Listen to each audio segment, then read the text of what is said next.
comum a falar, expressar sobre a lei do Senhor de uma forma poética, usando um recurso que no livro dos Salmos é muito comum, um recurso de não sei se na sua edição da Bíblia, na sua tradução, tem na frente do versículo 1 o Aleph escrito, na frente do versículo 9 escrito Bet, esses termos hebraicos. Algumas edições já trazem isso. Essas são as letras do alfabeto hebraico, e o salmo ele foi construído, a primeira letra do versículo 1 é a primeira letra do alfabeto hebraico.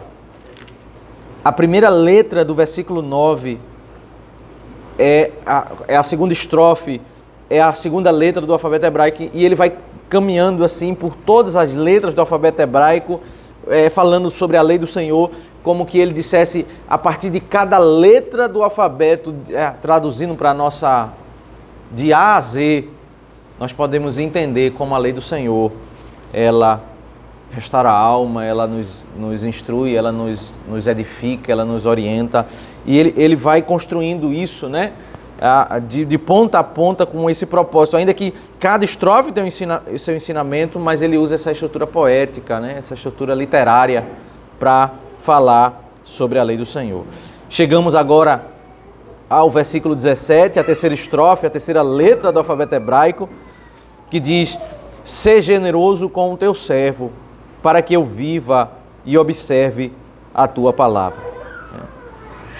Perceba a petição do salmista. O salmista diz: Senhor, a tua bondade, a tua generosidade para comigo, o Senhor me preservar com vida, para eu viver e poder observar a tua palavra.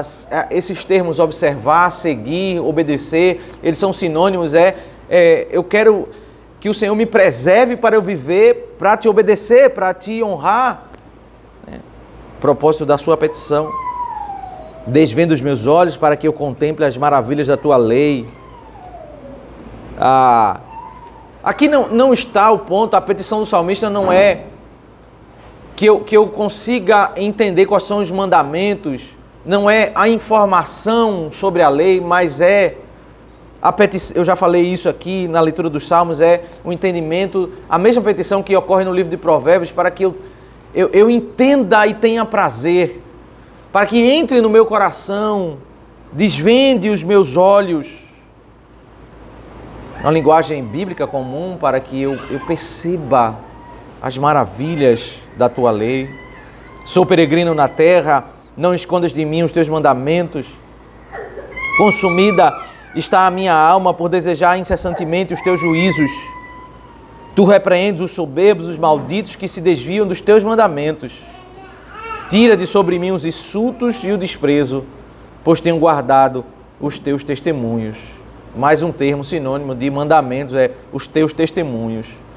Assentaram-se príncipes e falaram contra mim, mas o teu servo meditou nos teus decretos. Um outro sinônimo da palavra do Senhor. Também os teus testemunhos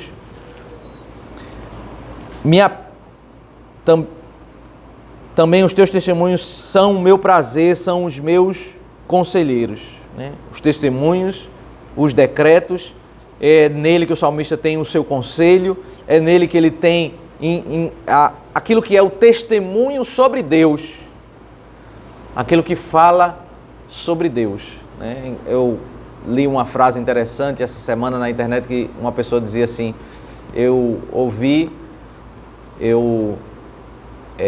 tive uma experiência com Deus e conheci Deus profundamente quando eu subi no monte.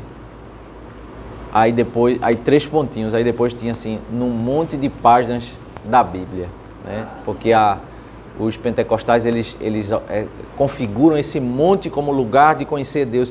E é aqui, o que é a Bíblia? É o testemunho sobre Deus. É o lugar onde a gente vê o decreto de Deus. É onde Deus fala, Ele testemunha sobre quem é Ele, quais são as suas obras, qual é a sua vontade. É exatamente aqui. A grande preocupação do salmista é essa questão da percepção, né? Lâmpada para os meus pés é a tua palavra. E essa é a preocupação do livro de Provérbios. Contextualiza Salomão, um homem, escreve aqueles provérbios e muito daquilo que ele está falando ele não viveu na sua vida. E ele escreve para os jovens e diz que isso penetre no teu coração, que a sabedoria seja assimilada, essa percepção, essa assimilação. É a grande preocupação de Salomão e é a grande preocupação dos Salmos. Que os meus olhos contemplem a tua lei. Quem está falando isso não é uma pessoa que não sabe decorar toda a lei, ele sabe de ponta a ponta, mas é que o meu olho não faça como o Salomão fez, que foi olhar as minhas mulheres e querer achar que isso era um caminho bom, ou como Davi seguiu por o caminho lá e se desviou. Que o meu coração não apenas saiba a informação, mas ele tenha prazer nisso. É sobre isso que o salmista está se aproximando de Deus e suplicando para que o Senhor desvende os seus olhos. E é exatamente essa petição que a gente deve fazer quando se aproxima para adorar o Senhor. Vamos orar ao nosso Deus.